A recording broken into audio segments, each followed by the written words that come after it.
Hello दोस्तों, आज का हमारा वीडियो है, उसका टॉपिक है कि आखिर अच्छे इंसान के साथ ही बुरा क्यों होता है। दोस्तों, आपने बहुत बार देखा होगा जब किसी अच्छे इंसान के साथ बार बार बुरा होता है। दोस्तों, मैं ये नहीं कहती कि अच्छा होना बुरी बात है, लेकिन हमेशा अच्छे लोगों के साथ ही आखिर में बुरा हो जाता है। तो हम उनके कुछ कारणों के बारे में जानते हैं। उनमें से एक है भावनाओं में बहना। आपने गौर किया होगा, जिन लोगों को हम अच्छा कहते हैं वे लोग बहुत ही भावुक होते हैं। वे आसानी से लोगों की झूठी भावनाओं में बह जाते हैं। हाँ कहने की आदत अच्छे व्यक्ति की सबसे बड़ी निशानी होती है कि वह किसी भी काम को ना नहीं कह पाता, चाहे काम कितना भी मुश्किल हो। और कुछ चालबाज लोग इसी हाँ कहने की आदत का फायदा उठाते हैं। लोग क्या कहेंगे? अच्छे लोग हमेशा समाज से जुड़े होते हैं और समाज को साथ लेकर चलते हैं। उन्हें हमेशा यही डर सताता रहता है कि लोग क्या कहेंगे, और कुछ लोग उन्हें हमेशा डराते रहते हैं। दया की भावना। भावुक होने के साथ साथ अच्छे लोग दयालु भी होते हैं। इसी दया का फायदा उठाकर बहुत से मतलबी और चालबाज लोग अपनी गरीबी और लाचारी दिखाकर अच्छे लोगों से पैसे उधार लेते रहते हैं। लालच का अभाव। आपने देखा होगा, अच्छे लोग कभी भी लालची नहीं होते। उन्हें पैसे का कोई लालच नहीं होता। कभी कभी तो ऐसे लोग अपने ही उधार दिए गए पैसे को वसूल नहीं पाते और लोग इनका फायदा उठाते रहते हैं। अच्छा व्यक्ति बनना कोई बुरी बात नहीं है। अच्छा व्यक्ति बनिए, लेकिन अपनी भावनाओं पर नियंत्रण रखकर, क्योंकि ये इमोशनल अत्याचार सबकी वाट लगा देता है और लोग आपके अच्छेपन का फायदा उठाते रहते हैं। तो दोस्तों, आपको हमारी वीडियो पसंद आई हो तो लाइक कीजिए और हमारे चैनल को सब्सक्राइब कीजिए। और अब आगे मैं आपको एक कहानी सुना रही हूँ। एक समय की बात है, एक नगर में दो व्यक्ति रहते थे। एक व्यक्ति व्यापारी था जो बहुत ही शरीफ और नेक इंसान था। वह व्यक्ति रोज पूजा पाठ करता था और भगवान की भक्ति हर रोज करता था।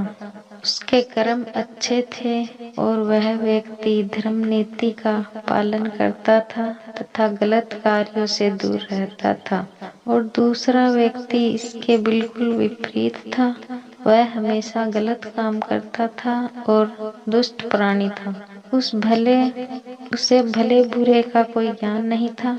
वह मंदिर जाने की बजाय वहां से पैसे चुराता था तथा लोगों की चप्पल चोरी करता था, झूठ बोलता था तथा नशा करता था। एक दिन बहुत बारिश हो रही थी। उस समय हर कोई अपने घर में था। सामने के मंदिर में सिर्फ पुजारी जी थे। उस लालची व्यक्ति ने पुजारी जी को मंदिर में अकेला देखा और मंदिर का सारा धन चुरा लिया और चुपके से वहां से भाग गया। वहीं कुछ देर बाद वह मंदिर में भला व्यक्ति भगवान के दर्शन करने को गया तो उस पर चोरी का इल्जाम लग गया और लोग उसे चोर समझकर पीटने लगे। जैसे ही व्यक्ति मंदिर से बाहर निकला, उसे एक गाड़ी ने टक्कर मार दी और वह व्यक्ति बुरी तरह जख्मी हो गया।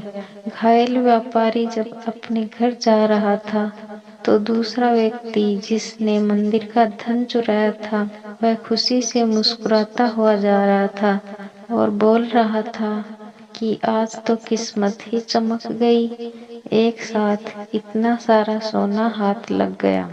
जब पहले व्यक्ति ने ये बात सुनी तो वह हैरान रह गया।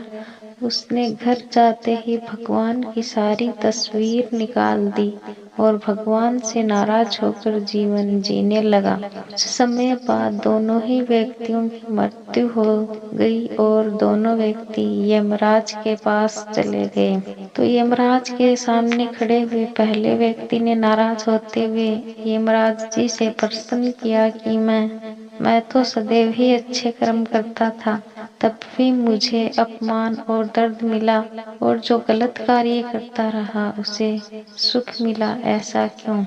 व्यापारी के सवाल पर यमराज जी बोले, जिस दिन तुम्हारे साथ दुर्घटना घटी, मैं तुम्हारी जिंदगी का आखिरी दिन था, लेकिन तुमने अच्छे कर्म किए थे, इस वजह से तुम्हारी मृत्यु एक छोटी सी चोट में बदल गई। वही दुष्ट व्यक्ति के जीवन में राजयोग मिलने वाला था, लेकिन उसके बुरे कार्यों की वजह से राज्य का धन उसे छोटी सी पोटली के रूप में मिला। इस कहानी में श्री कृष्ण जी अर्जुन को बता रहे थे कि भगवान हमें क्या किस रूप में देना चाह रहे हैं, ये मनुष्य की समझ में नहीं आता। लेकिन जो भी व्यक्ति अच्छे कर्म करता है, भगवान की कृपा उस पर सदा बनी रहती है।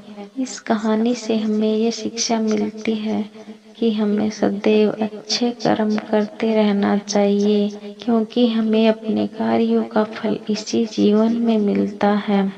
बस हमें भगवान वह किस रूप में दे रहे हैं ये हमें पता नहीं चलता है।